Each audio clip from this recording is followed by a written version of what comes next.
ذکر عبادت کی قبولیت کے لیے بآواز بلند صلوات پڑھیں۔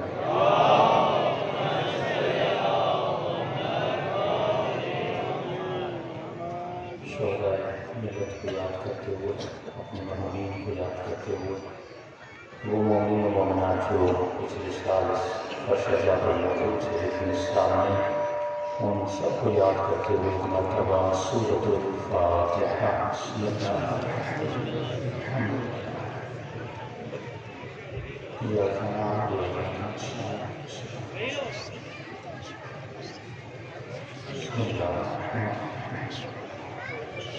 بسم الله الرحمن الرحيم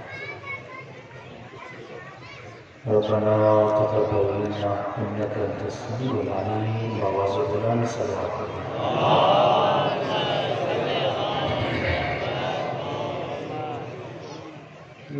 الله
رب اشرح لي صدري ويسر لي امري واحلل عقدة من لساني يفقهوا قولي. اما بعد فقد قال سبحانه وتعالى في محكم كتابه المجيد وفرقانه الحميد وقوله الحق وهو أصدق الصادقين. بسم الله الرحمن الرحيم. هل أدلكم على تجارة تنجيكم من عذاب أليم تؤمنون بالله وتجاهدون في سبيل الله. صلى الله على محمد وعلى آله.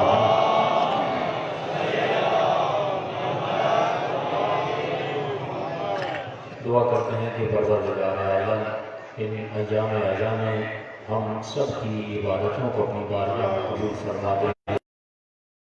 اس مقصد ہدایت اور طہارت کی وجہ سے ان مجالس میں تشریف لاتے ہیں، ان مقاصد میں خدا ہم سب کو کامیابی نصیب فرما دے.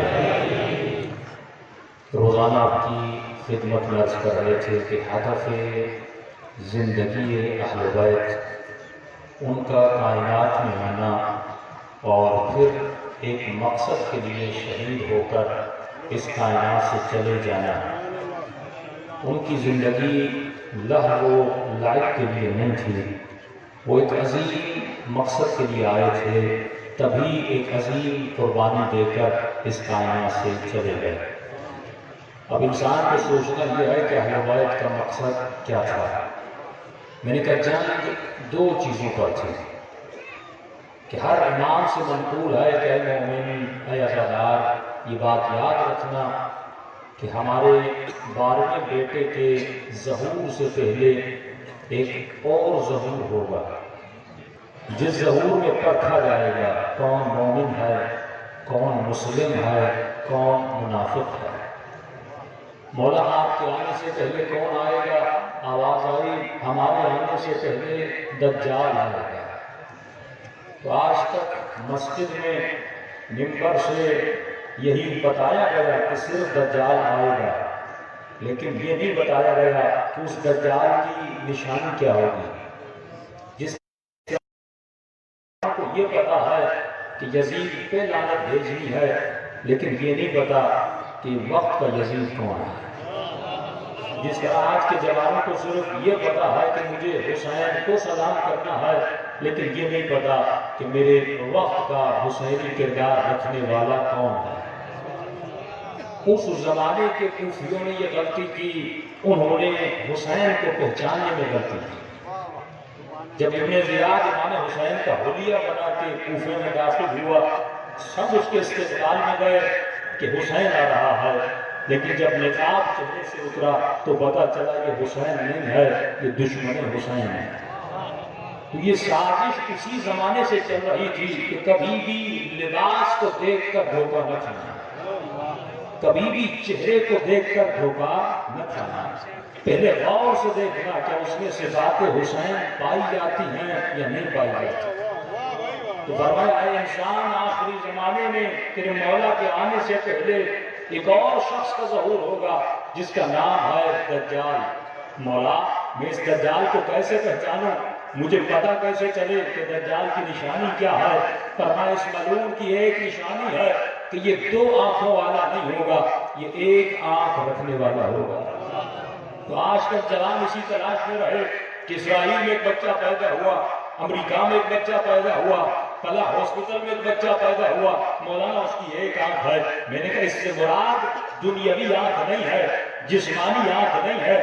معصوم جب بھی کلام کرتے تھے عقل مندوں کے لیے نشانیاں رکھتے تھے کہ وہ بے عقل اس کو ڈھونڈیں جس کی 1 آنکھ ہو، لیکن جن کے وجود میں عقل ہوگی وہ معصوم سے پوچھیں گے مولا 1 آنکھ سے مراد کیا ہے، 1 آنکھ سے مطلب کیا ہے. ارے انسان تو 2 آنکھوں والا ہوتا ہے، یہ کیسا ہوگی. یہاں فرماتے ہیں 1 آنکھ سے مراد یہ ہے کہ دجال ایک سسٹم ہے، دجال ایک سوچ ہے، دجال ایک فکر ہے. یہ فکر جو ہوگی یہ 1 آنکھ والی فکر ہوگی. مولا اس فکر سے مراد کیا ہے کہ دیکھ جو علی والا ہے، جو حسین والا ہے، جو مولا زین العابدین کو ماننے والا ہے، اس کے وجود میں 2 آنکھیں ہوتی ہیں، لیکن دجال کے وجود میں 1 آنکھ ہوگی. مولا اس 1 آنکھ سے مراد کیا ہے؟ فرمایا 1 آنکھ سے مراد یہ ہے کہ وہ صرف معاش کی آنکھ رکھتا ہوگا، معاد کی آنکھ نہیں رکھتا ہوگا. لیکن جو مومن ہے وہ معاش کی آنکھ بھی رکھتا ہے، معاد کی آنکھ بھی رکھتا ہے، مولا یہ معاش کیا ہے، مولا یہ معاش کیا ہے؟ فرمایا کربلا میں تجھے دو چیزیں نظر آتی ہیں، جب حسین کے لشکر میں جاؤ گے حسین معاش کو بچانے کے پیچھے ہے، یزیدی لشکر والے معاش کو بچانے کے پیچھے ہے۔ معاش کا مطلب یہ ہے وہ اپنی دولت کو بچانا چاہتا تھا، وہ اپنی حکومت کو بچانا چاہتا تھا، وہ مال و زر کو بچانا چاہتا تھا، لیکن حسین کس کو بچانا چاہتے تھے؟ حسین معاش کو بچانا چاہتے تھے، حسین قیامت کو بچانا چاہتے تھے، حسین قبر کو بچانا چاہتے تھے۔ تو فرمایا یہی فیصلہ ہو جائے گا، اگر کوئی معاش کے پیچھے اپنی قیامت کو خراب کر رہا ہے تو اس کی فکر دجال اور یزید کی فکر ہے، لیکن اگر کوئی اپنی قیامت کو بچا رہا ہے تو سمجھ جانا اس کی فکر حسین ابن علی کی فکر ہے۔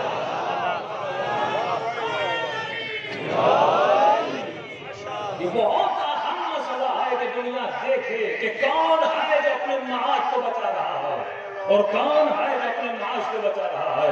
آج فکر حسینی ابھر کے آ رہی ہے اور فکر یزیدی بھی ابھر کے آ رہی ہے۔ یزیدی سوچ یہ ہے کہ اگر اپنے ملک کو بچانا ہے، اس ملک کو بچانے کے لیے اگر یمن کو تباہ کرنا ہے تو تباہ کر لو، کیونکہ مجھے تو اپنا معاش بچانا ہے، مجھے تو اپنا ملک بچانا ہے، مجھے تو اپنا گھر بنانا ہے۔ فرمایا معاش کی سوچ یہ ہے کہ میرا گھر بنتا ہے تو بن جائے، لیکن اس کے بننے کے نتیجے میں اگر کوئی یتیم ہوتا ہے تو ہو جائے، کسی کا گھر خراب ہوتا ہے تو ہو جائے، ارے میری حکومت بچ جائے، اگر میری حکومت کو بچانے کے چکر میں یمن کے لوگ مرتے ہیں تو مر جائیں، شام کے لوگ مرتے ہیں تو مر جائیں۔ اسی کو معاش کہتے ہیں کہ ٹرمپ بڑے فخر سے کہتا ہے میں نے $5 ارب کا اسلحہ سعودی عرب کو بیچا ہے، یہ نہیں سوچتا اس اسلحے سے بچہ مرے گا، اس اسلحے سے جوان مرے گی، اس اسلحے سے لاکھوں خواتین بیوہ ہوں گی، کیونکہ اس کی سوچ وہی معاد والی نہیں ہے، معاش والی ہے۔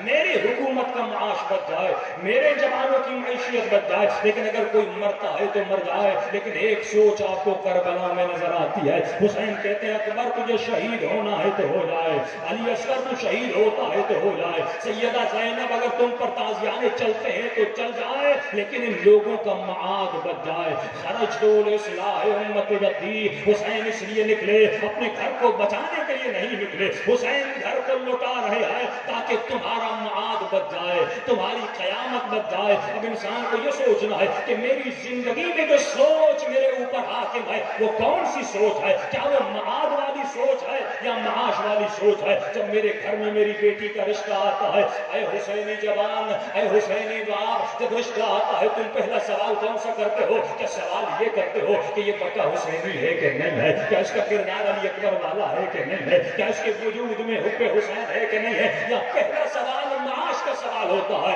گاڑی ہے کہ نہیں ہے، زمین ہے کہ نہیں ہے؟ میں کل پرسوں کی مجلس میں عرض کرتا اگر یہی سوچ رسول خدا کی ہوتی تو کبھی رشتہ مولا علی کو نہ دیتے۔ رسول کی سوچ معاد والی سوچ تھی، علی کے پاس کوئی بنگلے اور گاڑیاں نہیں تھی، علی کے وجود میں اطاعت خدا کا نور تھا، علی کے وجود میں معاد کا تصور تھا۔ تو جب معاد کا تصور گھروں میں پنپ جائے تو انہی گھروں میں حسن و حسین جیسے بچے پیدا ہوتے ہیں، حبیب ابن مظاہر جیسے بچے پیدا ہوتے ہیں۔ تو آج مومن کو سوچنا چاہیے کہ میرے گھر میں میرے فیصلوں پر، میرے ذہنوں پر کون حاکم ہے؟ کہیں ایسا تو نہیں کہ دجال آ بھی چکا ہے، وہ ظہور کر بھی چکا ہے، میرے وجود پر حکومت بھی کر رہا ہے، میرے فیصلوں میں دجالی سوچ ہے۔ معصوم فرماتے ہیں انسان دونوں آنکھوں کو کھول کے رکھنا، تمہاری معاش کی آنکھ بھی کھلی ہونی چاہیے، تمہاری معاش کی آنکھ بھی کھلی ہونی چاہیے۔ کہ پوچھنے والے نے کہا مولا اس کا مطلب کیا ہے کہ ہم کمانے نہ جائیں؟ اس کا مطلب کیا ہے کہ ہم پیسہ جمع نہ کریں؟ اس کا مطلب کیا ہے اپنے لیے سواریاں نہ دیں؟ اس کا مطلب یہ ہے کہ ہم اپنے لیے گھر نہ بنائیں؟ فرمایا جو بنانا ہے بناؤ، ہمارے چاہنے والے کے پاس بہترین سواری ہونی چاہیے، بہترین گھر ہونا چاہیے، بہترین لباس ہونا چاہیے، لیکن اے جوان جب یہ لباس لینے جاؤ تو دوسری آنکھ کھلی ہونی چاہیے۔ وہ آنکھ معاف کی آنکھ ہے کہ جس مال سے کپڑے لے رہے ہو کیا وہ مال حلال کا ہے یا حرام کا ہے؟ جو لقمہ منہ میں ڈال رہے ہو کیا یہ لقمہ حلال کا ہے یا حرام کا ہے؟ تمہارے ہر ہر فیصلے میں قبر اور قیامت پہلے آنی چاہیے کہ جو جاب میں کرنے جا رہا ہوں اس جاب سے میری دنیا کو فائدہ تو ہو رہا ہے لیکن کیا میری قبر کو فائدہ ہوگا کہ نہیں ہوگا. یہ کام جو کر رہا ہوں اس کام سے میں تو راضی ہوں لیکن کیا اس کام سے میرا امام زین العابدین بھی راضی ہے کہ نہیں ہے, کیا اس کام سے میرا امام زمانہ راضی ہے کہ نہیں ہے. تو عزیزو جب معاد انسان کے وجود میں پنپ جائے اس انسان کی دنیا بھی بن جاتی ہے آخرت بھی بن جاتی ہے. اسے بات پڑھے محمد و آل محمد. تو آپ کہیں گے مولانا یہ دجال نظر تو نہیں آتا, یہ ہے کیا؟ تو میں کہوں گا دجال آپ کی جیب میں بھی ہے, دجال آپ کے گھر میں بھی ہے. دجال ہے سوچ کا نام. دنیا نے اور دجال نے اتنا لوگوں کے لیے مٹیریل بنایا کہ آپ اگر 15 سال کی عمر سے لے کر 70 سال کی عمر تک بغیر نہا اور سوئے ہوئے ان کے مٹیریل کو دیکھیں, عمر کم ہو جائے گی لیکن ہالی ووڈ کی فلمیں کم نہیں ہوئی. انہوں نے آپ کے بچوں کے لیے میٹر تیار کیا, انہوں نے آپ کے چھوٹے سے بچوں کے لیے کارٹون بنائے, انہوں نے آپ کے جوانوں کے لیے گیمز بنائے, انہوں نے اور بزرگوں کے لیے فلمیں بنائے, انہوں نے خواتین کو بھی بیکار نہیں چھوڑا, ان کے لیے ڈرامے بنائے. یہ خاتون بھی فضول نہ بیٹھے ہمارے ڈرامے دیکھے, یہ جوان بھی اپنا وقت کہیں اور نہ لگا, یہ کہاں پر لگا, ہماری فلموں پہ لگا. انہوں نے آپ کے لیے گیمز بنائے, جن جن ممالک میں برٹش رہا وہاں کرکٹ رہی, جن جن ممالک میں دوسرے وہاں پر رہے وہاں پر فٹ بال رہا. اس نے آپ کے وجود اور جوان کے وجود میں محبت بھی ڈالی ہے. وہ خود آپ کو سکھاتا ہے کہ تمہیں محبت کس سے کرنی ہے, وہ آپ کی پسند اور ناپسند کو سلے کرتا ہے. یہاں تک کہ یہ جوان جو اپنے لیے کپڑے انتخاب کرتا ہے وہ آپ کو بتاتا ہے تجھے کپڑے کون سے پہننے ہیں. یہ خاتون جو فیشن کرتی ہے اسے ڈرامے بتاتے ہیں کہ تمہیں فیشن کون سا کرنا ہے. ارے یہاں تک کہ تمہیں کون سی کولڈ ڈرنک پہنی ہے وہ تمہیں سکھاتے ہیں. تمہارے بچے اپنے دیسی کھانے کھاتے تھے وہ بھی تمہیں بتاتے ہیں کہ اس بچے کو یہ کھانا نہیں کھانا, اس کو پزا کھانا ہے. وہ تمہارے کھانوں کو سلیکٹ کرتے ہیں, وہ تمہارے فیشن کو سلیکٹ کرتے ہیں, وہ تمہاری بچوں کی ڈریس کو سلیکٹ کرتے ہیں. تمہارے چھوٹا بچہ اور تمہاری چھوٹی بچی کپڑے کون سے پہنے گی وہ ڈیزائن کرتے ہیں. آج میری زندگی میں حسین کہاں ہے, میرے کپڑے وہ ڈیزائن کریں, میری ڈرنکس کو وہ ڈیزائن کریں, میرے کھانوں کو وہ ڈیزائن کریں, میری سلیکشن کو وہ ڈیزائن کریں. یہ جوان جو اپنے بالوں کا ہیئر اسٹائل بناتا ہے وہ بھی مجھے وہ بتاتے ہیں. یہ خواتین جو اپنے فیشن کرتی ہیں وہ بھی ڈرامے بتاتے ہیں. یہی تو دجال کی فکر ہے کہ دجال تمہارے گھروں میں اتنا داخل ہو جائے گا کہ تمہاری پوری سوچ اور فکر کو کنٹرول کرے گا. تو جب سوچے گا وہی تمہارے ذہن میں ڈالے گا وہ جو دیکھنا چاہتا ہے, جس چیز میں تجھے ڈالنا چاہتا ہے, جو چیز پلانا چاہتا ہے وہ پلائے گا, جو چیز کھلانا چاہتا ہے وہ کھلائے گا. آج تک جوان نے سوچا یہ جو فیشن کر رہا ہوں میں نے حسین سے پوچھ کے فیشن کیا, یہ جو بال بنا رہا ہوں میں نے مولا زین العابدین سے پوچھ کے بنائے تھے. یہ خاتون کو سوچنا چاہیے یہ جو کپڑے میں زیب تن کر رہی ہوں کیا میرے ان کپڑوں کے پہننے سے اور اس کے اسٹائل سے کیا سیدہ زینب راضی ہے کہ نہیں ہے. آج میں کس کو راضی کرنے پہ لگا ہوا ہوں. ارے میں دجال کو راضی کر رہا ہوں, میں فکر یہود کو راضی کر رہا ہوں, میں دنیا کی فکر کو راضی کر رہا ہوں. یہی تو وہ ریولیشن تھی, یہی تو وہ آئیڈیالوجی تھی جس کو امام حسین لانا چاہتے تھے. حسین فکر یزید کا مقابلہ کرنے آئے تھے. کربلا صرف ایک جنگ کا نام نہیں ہے, کربلا ایک فکر کا نام ہے. کہ اے جوان تجھے ایسے بننا ہے جیسے علی اکبر بنا تھا,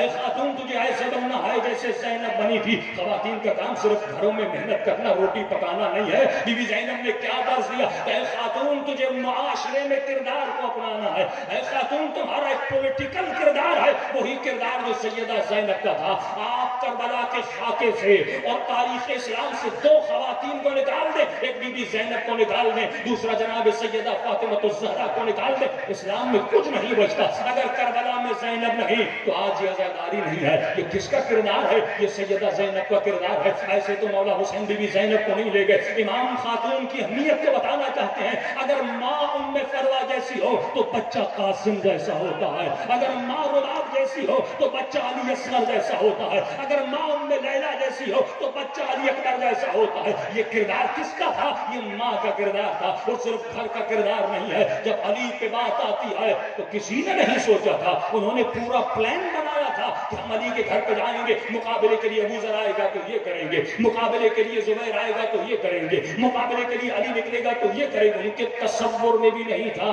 وہ بیوی جو کبھی گھر سے نہ نکلنے والی وہ علی کے دفاع کے لیے کیسے نکلے گی. 4 مرتبہ حملہ ہوا مولا علی کے گھر پہ. جب پہلا حملہ ہوا انہوں نے سوچا نہیں تھا, یہ ان کی پلاننگ میں نہیں تھا کہ سیدہ دروازے پر آئیں گی, اور جیسے مسلمانوں نے دروازہ کھٹکھٹایا سیدہ دروازے پہ آتی ہیں. فرمایا جب تک میں زندہ ہوں کوئی علی کو ہاتھ بھی نہیں لگا سکتا. اس کی پلاننگ میں نہیں تھا کہ سیدہ آئے گی, لیکن بی بی میدان عمل میں آتی ہیں اور اپنے کردار کو دنیا کو دکھاتی ہیں. اگر دفاع امامت کی ہو, اگر دفاع ولایت کا ہو تو وہاں پر مرد خاتون بچہ دیکھا نہیں جاتا, جان کو قربان کر دیا جاتا ہے. پھر انہوں نے ایسے لوگوں کو ڈھونڈا لیکن کسی میں جرت نہیں ہوئی. آخر میں شمر کو بھیجا گیا, ان لوگوں کو چنا جاتا تھا. تو آج دشمن بھی آپ کے ذہنوں پر کام کر رہا ہے. امام حسین کا درد یہی ہے کہ انسان کالے کپڑے پہننے سے کچھ نہیں ہوتا, علم اٹھانے سے کوئی تبدیلی اتنی نہیں آتی.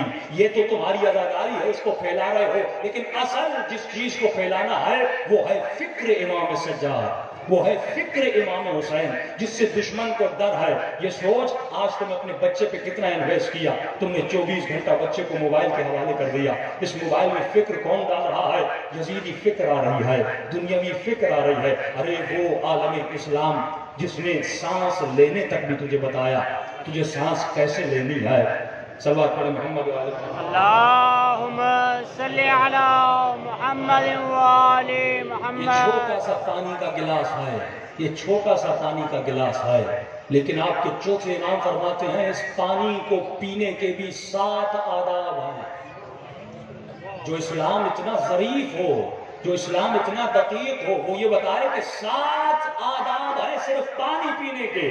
کئی ہوتے ہیں مسلمان جب پانی پیو تو پہلے بسم اللہ الرحمن الرحیم پڑھا کرو. اے انسان جب پانی پیا کرو تو گھونٹ گھونٹ کر کے پیا کرو, ایک سانس میں پیا کرو. اے انسان جب پانی پیا کرو تو اگر گلاس میں پی رہے ہو, اگر ٹوٹا ہوا گلاس ہے تو سائڈ پہ پانی نہ پیا کرو. اے انسان اگر اس گلاس میں کڑا ہے اس کڑے کی سائڈ سے پانی نہ پیا کرو. رات کو اس گلاس کو رکھ لیتے ہو, اس گلاس کو ڈھانپا کرو, اگر ڈھانپا نہیں اس میں وائرس چلا جاتا ہے وہ پانی نہ پیا کرو. وہ اسلام جو تجھے پانی پینا سکھاتا ہے, جو رات کو بستر پر سونا سکھاتا ہے کہ سیدھے ہاتھ پہ سونا ہے یا الٹے ہاتھ پہ سونا ہے, تو تجھے یہ سکھائے کہ رات کو پانی بیٹھ کے پینا ہے یا صبح کو کھڑے ہو کر پینا ہے. جو اسلام یہ بتائے کہ شادی کرنے سے پہلے تمہیں کون سے احکامات پر غور کرنا ہے. جو اسلام یہ بتائے جب میاں بیوی نے شادی کرنی, اولاد پیدا کرنی ہے, وہ کون سے احکام ہے جو تمہیں بجا لانے ہیں. اے ماں جب تمہارے پیٹ میں نطفہ ٹھہر جائے 9 مہینہ اس بچے کی کیسے تربیت کرنی ہے یہ تمہارا مولا تجھے بتا رہا ہے. جب یہ بچہ دنیا میں آ جائے 1 سال سے لے کر 7 سال تک اس بچے کو کیسے پالنا ہے یہ تیرے مولا نے تجھے بتایا. 7 سال سے 14 سال تک اس بچے کی تربیت کیسے کرنی ہے یہ تیرے مولا نے تجھے بتایا. 14 سال سے 19 سال تک کیسے تربیت کرنی ہے یہ تیرے مولا نے تجھے بتایا. اے انسان جب دکان پر کپڑے لینے جاؤ, کپڑے لینے کے بعد جب زیب تن کرو اپنا چہرہ قبلے کی طرف کیا کرو اور یہ دعا کیا کرو, اے خدا میں نے پاک و پاکیزہ لباس رزق حلال سے خریدا ہوا لباس اپنے تن پر کیا ہے. اے خدا جب تک یہ لباس میرے بدن پر ہے مجھے علی کا مخالف نہ بنانا, مجھے اپنا مخالف نہ بنانا, مجھے شیطان کا پیروکار نہ بنانا. وہ اسلام جو اتنا ظریف ہے, جو اتنا محتاط ہے کہ انسان قدم اٹھاؤ تو کیسے اٹھاؤ, جس نے صرف کھانے کے 27 آداب بتائے. آج مومن سوچے میں اپنی زندگی اہل بیت کے کہنے پہ گزار رہا ہوں یا میں اپنی زندگی ٹی وی کے کہنے پہ گزار رہا ہوں. میری زندگی دجال کی سوچ پہ چل رہی ہے یا حسین کی سوچ پہ چل رہی ہے. اے میرے عزیز 2 مہینہ مجلس میں آ کر کوئی حسینی نہیں بنتا جب تک پورا سال زندگی ایسے نہ گزارو جیسے سلمان فارسی نے زندگی گزاری تھی. جب ایسی زندگی گزارو گے موت کہاں بھی واقع ہو جائے علی کا وعدہ ہے میں خود تمہارے جنازے میں شرکت کروں گا. جب تیرا جنازہ قبر میں اترے گا میں تمہارے جنازے کو اپنے ہاتھوں پہ اٹھا کر قبر میں اتاروں گا, کیونکہ تیرے بدر نے وہی کیا جو علی نے کہا تھا. صلوات پڑھیں محمد. اللہم صلی علی محمد و آل محمد. سلامتی علماء حق بلندر سلام. اللہم صلی علی محمد و آل محمد. تو آج مومن کو سوچنا چاہیے فَلْيَنْظُرِ الْإِنسَانُ إِلَىٰ طَعَامِهِ, ایسے کوئی عارف نہیں بنتا، ایسے کوئی زاہد نہیں بنتا، ایسے کوئی سلمان نہیں بنتا۔ ہم کب سے منبروں سے صرف حضرت سلمان فارسی کے فضائل پڑھیں گے؟ وہ وقت کب آئے گا جب تم اپنے امام زمانہ کے لیے سلمان بنو؟ کہ تمہارے امام زمانہ کو کسی عباس کی ضرورت نہیں ہے، کسی علی اکبر کی ضرورت نہیں ہے، امام کو بھی اپنے انقلاب کے لیے عباس کی ضرورت ہے، علی اکبر کی ضرورت ہے۔ تو اے جوان، اپنی زندگی کو ضائع نہ کرنا، اس زندگی کے لمحات بڑے قیمتی ہیں اور زندگی بتا کر نہیں جاتی۔ آج زندہ ہو، کل کا کچھ نہیں پتا، اس لیے معصوم فرماتے ہیں جب بھی ہماری محفل اور مجلس میں آیا کرو، یہ تصور کر کے آیا کرو کہ یہ تمہاری زندگی کی آخری مجلس ہے۔ لوگ وہی سوچ بناتے ہیں جو ہم لوگوں کی سوچ خود کریٹ کرتے ہیں۔ اس منبر سے جو سوچ دی جائے گی، آپ اسی سوچ کو خریدیں گے۔ جب زمانے میں لوگوں کے ذہنوں میں نفرتیں بھری تو لوگ بھی نفرت کے خریدار بنے۔ جب ہمارے منبر سے بعض ذاکروں نے صرف تبرہ پڑھا، صرف نفرت پڑھی، صرف لعنت کرنا سکھایا، لعنت کا فلسفہ نہیں بتایا، تبرہ کا فلسفہ نہیں بتایا، تو ظاہر ہے لوگوں کے دلوں میں نفرت پیدا ہوئی۔ اب لوگ بھی کہنے لگے مجھے ایسا خطیب چاہیے جو نفرت دے۔ لوگ نفرت کے بھوکے ہو گئے کہ ہمیں نفرت چاہیے۔ یہاں پہ تھا اور وہاں پر ناصبیوں نے یہی حال پھیلایا۔ انہوں نے جگہ جگہ اہل سنت کے نوجوان طبقے کے ذہنوں میں آل محمد کی نفرت کو بھرا۔ ناصبیت نے، وہابیت نے لوگوں کے دلوں میں اتنی نفرت بھری۔ الحمدللہ سندھ میں اتنا ماحول نہیں ہے، لیکن پنجاب چلے جائیں، تفتان چلے جائیں، بلوچستان و سرحد چلے جائیں، اتنی نفرت بھری۔ اب یہ جوان نفرت چاہتا ہے، اسے وہ مولانا پسند ہے جو شیعہ کو گالی دے، اور یہاں پر وہ ذاکر پسند ہے جو ان کو گالی دے۔ جب میں نے ذہنوں میں نفرت کو بھرا ہے، وہ نفرت کا خریدار بن جائے گا۔ حسین نے کبھی نفرت کو نہیں بھرا، حسین نے محبت کا پیغام دیا، حسین نے اخلاق کا پیغام دیا۔ کبھی مولا کے اصحاب حسین سے اخلاق مانگتے تھے، لیکن آج مجمع بھوکا ہے نفرت کا۔ کیوں بھوکا ہے؟ جب کسی پہ لعنت دی جاتی ہے، مجمع اٹھ کے کھڑا ہو جاتا ہے۔ جب نفرت کا بیان دیا جاتا ہے، مجمع میں اشتعال آ جاتا ہے۔ کیونکہ میں نے مجمع کی فطرت کو ایسے بنایا، میں نے بچپن سے اس کے وجود میں نفرت کو پنپنے دیا، اس کے وجود میں اب یہ نفرت کا بھوکا ہے، یہ ذہنی بیمار ہے۔ آج کا جوان ذہنی بیمار ہے۔ جب تک اسے نفرت کا کلام نہ دیا جائے، اسے سکون نہیں ملتا۔ جس طرح کسی انسان کو گالی دینے کی عادت ہوتی ہے، جب تک گالی نہ دے اس کو تسکین نہیں ملتی، جب تک برا جملہ نہ نکالے اس کو تسکین نہیں ملتی۔ حسین کو تسکین صلوات سے ملتی ہے، حسین کو تسکین نماز سے ملتی ہے، حسین کو تسکین اللہ کے ذکر سے ملتی ہے۔ ارے جوان، تمہارے وجود کو کیا ہو گیا؟ تم نے خود کو بیمار کر دیا، تم نے خود کو آلودہ کر دیا، اور مقصد مجلس حسین یہ تھا کہ آؤ اپنی بیماریوں کو ذکر حسین کے گریے سے دھو لو، آؤ اپنی نفرتوں کو ذکر حسین سے مٹا دو، کیونکہ یہ مجلس محبت کی مجلس ہے۔ یہ پیغام محبت دیا جاتا ہے کہ حسین نے حر کو حر بنایا محبت کے ذریعے سے، حسین نے حر کو حر بنایا۔ مولا اگر نفرت کا پیغام دیتے کیا وہ حسین کے پاس آتا؟ نہیں، وہ محبت سے لوگوں کو علی والا بناتے تھے، وہ اپنے صبر سے لوگوں کو علی والا بناتے تھے۔ تو یہ سیرت محمد والے محمد ہے۔ دو عناصر ہیں، وقت آج کم ہے میرے پاس، دو عناصر ہیں جس نے اسلام کی جڑوں کو کھوکھلا کیا۔ ایک عنصر ناصبیت کا عنصر ہے جو اہل سنت کے ہاں موجود ہیں۔ بعض ٹولہ جن کو ہم وہابی کہتے ہیں یا خارجی کہتے ہیں یا تکفیری کہتے ہیں، انہوں نے صرف ناصبیت پھیلائی، گلی گلی کوچے کوچے میں مسلمانوں کو کافر کہا۔ جو مزاروں پہ جائیں وہ کافر، جو پیروں کے پاس جائیں وہ کافر، جو تعزیہ نکالیں وہ کافر۔ گندی ترین زبان انہوں نے پھیلائی اور اسی کے کردار پہ چلے جس نے 70 سال منبروں سے مولا علی کو برا بلا کہا تھا۔ انہوں نے ہر جگہ نفرت کو پھیلایا۔ ناصبیت نے اسلام کو بڑا نقصان دیا، اور ناصبی سے بدتر، ناصبی سے جہنمی کوئی وجود نہیں ہے۔ صلوات پڑھیں محمد۔ اللہم صلی علی محمد وآل محمد۔ تکبیر، اللہ اکبر، یا رسول اللہ، یا علی، یا علی، زندہ آباد، زندہ آباد، مردہ آباد، مردہ آباد۔ امام زمانہ علیہ السلام بلند تر صلوات۔ اللہم صل على محمد وآل محمد.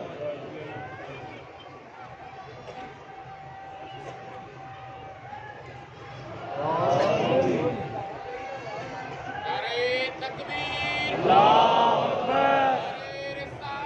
یا رسول اللہ. یا علی. اللہم صل علی محمد وآل محمد. آواز بلند صلوات پڑھے محمد. اللہم صل علی محمد وآل محمد. تو آج وہ شیعہ ہو یا سنی ہو، اس کو یہ دیکھنا ہے کہ وہ کون سا وجود ہے جو مجھے بدنام کر رہا ہے، اور اہل سنت کو سوچنا چاہیے وہ کون سے عناصر ہیں جو اہل سنت کے جوانوں کو اور ان کی نسلوں کو برباد کر رہے ہیں. ان کے ہاں وجود ناصبیت ہے. ناصبیوں نے چہرہ مس کر دیا اہل سنت کا. ایسے عناصر جو حضرت ابو طالب کو برا بھلا کہیں، ایسے عناصر جو مولا علی کو برا بھلا کہیں. ایک اور وجود ہے جو شیعوں کے اندر ہے، یعنی ان کو ناصبیت کو ختم کرنا ہے اور شیعوں کے یہاں اپنے اندر سے اس جڑوں کو ختم کرنا ہے. معصوم فرماتے ہیں دو وجود بدترین وجود ہیں. ایک ناصبی جو اہل بیت کا بغض رکھے، وہ بھی انسان کو جہنم میں لے جاتا ہے. دوسرا جو ہمارے یہاں عنصر پیدا ہوا وہ تھا نصیریت کا عنصر. نصیریت نے شیعت کا چہرہ مس کر دیا. انہوں نے عالم اسلام میں شیعت کو بدنام کر دیا.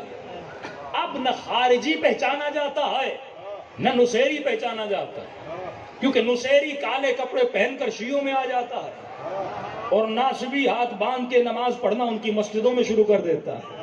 تو مسلمان کو پتہ کیسے چلے کہ یہ ناصبی ہے اور ہمیں پتہ کیسے چلے کہ یہ نصیری ہے؟ فرمایا یہاں پر ایک عنصر ہے، وہاں پر ایک عنصر. اللہم صل علی محمد وآل محمد. نعرہ تکبیر. اللہ اکبر. نعرہ تکبیر. اللہ اکبر. نعرہ رسالت. یا رسول اللہ. نعرہ رسالت. یا رسول اللہ. نعرہ حیدری. یا علی. محمد وآل محمد صلوات. اللہم صل علی محمد وآل محمد. جہاں جہاں تک آواز ہر جگہ جا رہی ہے صلوات پڑھے محمد وآل محمد.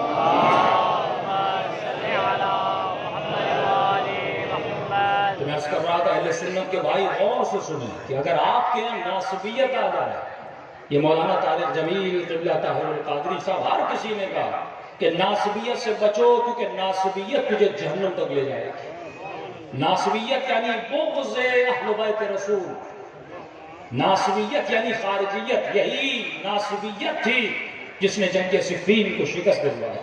یہی ناصبیت تھی جو مولا علی کے مقابلے میں. یہی وہ ناصبی تھے جو قاتل علی ابن ابی طالب بنے. یہ ناصبیت نے اسلام کی جڑوں کو گوگلا کر دیا. یہ وہی ناصبی ہے جو آج اسرائیل سے ہاتھ ملا رہے ہیں. یہ وہی ناصبی ہے جو مسلمانوں کے اندر تفرقہ پھیلا رہے ہیں. تو ناصبیت سے اہل سنت کو بچنا ہے اور شیعوں کو نصیریت سے بچنا ہے. دونوں کو پہچاننا میں نے عرض کیا مشکل ہے، کیونکہ نصیری کالا لباس پہن کے شیعوں کے مجمع میں آ جاتے ہیں. نصیری بھی آتے ہیں اور یہ عالی مدد کہتے ہیں. نصیری بھی آتے ہیں اور فضیلت اہل بیت پڑھتے ہیں. لیکن سب سے جو محفوظ ترین عقیدہ تھا عقیدہ توحید، جو اسی توحید کے عقیدے پہ حملہ کرتے ہیں. کبھی نعرہ بلند کرتے ہیں علی رب، کبھی نعرہ بلند کرتے ہیں کہ علی مالک ہے، علی رازق ہے، علی خالق ہے. وہ صفات جن کے لیے مولا علی فرماتے ہیں کہ حرام ہے جو اللہ کی صفات ذاتی ہیں ہماری طرف نسبت دو. ہاں ہم کائنات کو رزق دیتے ہیں لیکن بلا واسطہ نہیں، اللہ اجازت دیتا ہے تو ہم رزق دیتے ہیں. ہمارا عقیدہ ہے یہ کائنات میں جتنا فیض ہو رہا ہے، وہ بارش کا قطرہ ہو، وہ گندم کا دانہ ہو، اللہ فیض بھیجتا ہے لیکن فیض دیتا ہے اہل بیت کے صدقے میں. لیکن خالق مالک رازق حقیقی پروردگار عالم یہ صفات کو لاتے ہیں. اور آپ نے دیکھا عجیب تقابل کیا جاتا ہے. ان کی میں چند نشانیاں بتا رہا ہوں، میرے پاس وقت نہیں ہے. وہ ناصبیوں کو پہچانے. ناصبی حضرت ابو طالب کو کافر کہتا ہے. ناصبی یہ کہتا ہے کہ علی کا قصور تھا، معاویہ کا قصور نہیں تھا.